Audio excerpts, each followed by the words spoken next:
बिहार के ग्रामीण इलाकों में एक कहावत खूब चलती है, बाढ़े पूत पिता के धर्मे, यानी जो पूत है वो पिता के धर्म की वजह से आगे बढ़ता है। बाढ़े पूत पिता के धर्मे, खेती उपजे अपने कर्मे।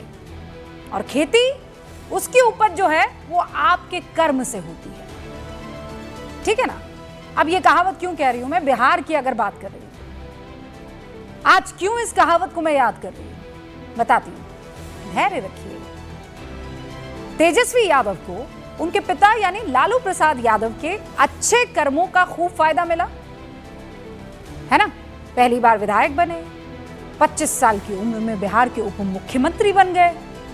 आप सोच सकते हैं कभी ये कि आपको मिल जाए, आपको नसीब हो जाए। लालू यादव की राजनीतिक मेहनत के वजह से, उनके कारण 27-28% वोट बैंक उनको विरासत में मिला। लेकिन जब अच्छे कर्मों का फायदा तेजस्वी को मिला तो लालू यादव पर लगे भ्रष्टाचार के आरोपों की आंच भी तेजस्वी तक पहुंच गई। चार्जशीट में आरोपी होने की वजह से वो हुआ भी। दिल्ली की स्पेशल सीबीआई अदालत में बिहार के पूर्व मुख्यमंत्री लालू प्रसाद यादव, पूर्व मुख्यमंत्री राबड़ी देवी, पूर्व उप मुख्यमंत्री तेजस्वी यादव पेश हुए। मामला 2004 से 2009 के बीच लालू यादव के रेल मंत्री रहते आईआरसीटीसी घोटाले का था। कोर्ट ने सीबीआई के सबूतों को मानते हुए कहा, क्या कहा, कि घोटालों में लालू प्रसाद यादव का हाथ है। कोर्ट ने कहा कि लालू प्रसाद यादव पर आईपीसी की धारा 420, आईपीसी की धारा 120 बी और आईपीसी की धारा 13(2), 13(1)डी के तहत केस चलेगा और 27 अक्टूबर से इस मामले में रोज सुनवाई होगी। यह 27 अक्टूबर। कोर्ट ने आईपीसी की धारा 420, आईपीसी की धारा 120 बी के तहत राबड़ी देवी और तेजस्वी यादव पर भी केस चलाने की बात कह दी। अब सवाल यह है कि 2004 से 2009 के बीच जिस वक्त लालू यादव पर यह आरोप लगे, उस समय तो तेजस्वी बाबू महज 14 साल के होंगे, है ना। यही उम्र रही होगी। अब 14 से 19 साल के बीच जो ये उम्र रही, तो तेजस्वी यादव इस केस में आरोपी कैसे बन जाते? हमने खोजने की कोशिश की, पता लगाया ये कैसे मुमकिन है। दरअसल सीबीआई की चार्जशीट के मुताबिक लालू यादव पर यह आरोप है कि बतौर रेल मंत्री 2005 में उन्होंने सुजाता होटल्स को रांची और पुरी के आईआरसीटीसी होटल्स के रखरखाव की जिम्मेदारी दी। ध्यान से सुनिएगा, मिस मत कीजिएगा पॉइंट, मैं दोहरा रही हूं। क्या आरोप यह है कि बतौर रेल मंत्री 2005 में उन्होंने सुजाता होटल्स को रांची और पुरी के आईआरसीटीसी होटल्स के रखरखाव की जिम्मेदारी दी।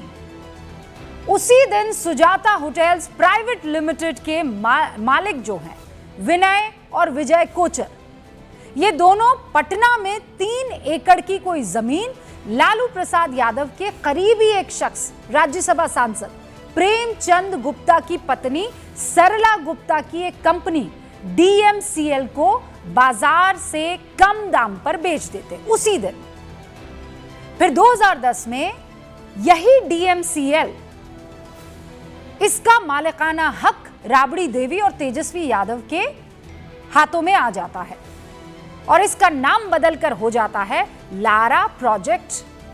यानी पूरी जमीन सिर्फ 65 लाख में राबड़ी देवी और तेजस्वी यादव की कंपनी की हो जाती है, जबकि बाजार में इसकी कीमत 94 करोड़ रुपए थी। सर्कल रेट को ही आप अगर कैलकुलेट कर ले तो 32 करोड़ के आसपास थी। यानी 94 करोड़ की जमीन घूम फिरकर राबड़ी देवी और तेजस्वी यादव के पास मात्र 65 लाख रुपए में पहुंच गई आरोपों के मुताबिक। और इन्हीं आरोपों के मुताबिक पिता लालू यादव ने किसी कंपनी को फायदा पहुंचाकर अपने पद का दुरुपयोग किया और उसका डायरेक्ट फायदा दिलवाया अपने बेटे तेजस्वी को। तो जाहिर है पिता को जो सजा होगी, बेटे को भी उसमें सहभागी बनना ही होगा। लेकिन बिहार में विधानसभा चुनाव की तैयारियां चल रही हैं, तो ऐसा कैसे हो सकता है कि इस पूरे मामले पर सियासत ना हो? कानून अपना काम करेगा, सियासत अपना, और इसीलिए तेजस्वी यादव कोर्ट से बाहर निकलते ही एक्स पर पोस्ट करते हैं और पोस्ट में क्रांतिकारी अंदाज में लिखते हैं। क्या लिखते हैं? जब तक दंगाई एवं संविधान विरोधी बीजेपी सत्ता में है और मेरी उम्र है बीजेपी से लड़ते रहेंगे। तूफानों से लड़ने में मजा ही कुछ और है।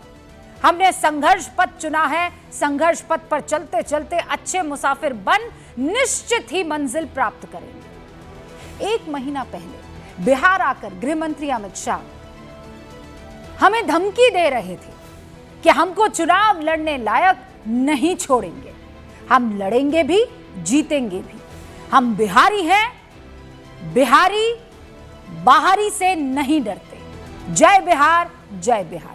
तो ये पूरा उनका एक्स पर पोस्ट।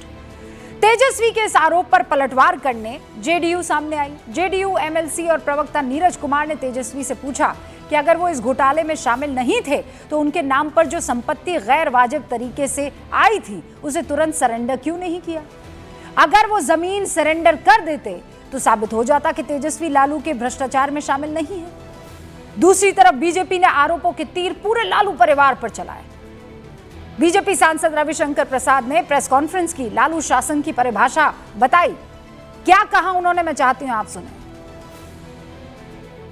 लालू प्रसाद के पूरे अगर हम शासन को 3 वाक्यों में कहें, चारा खाना,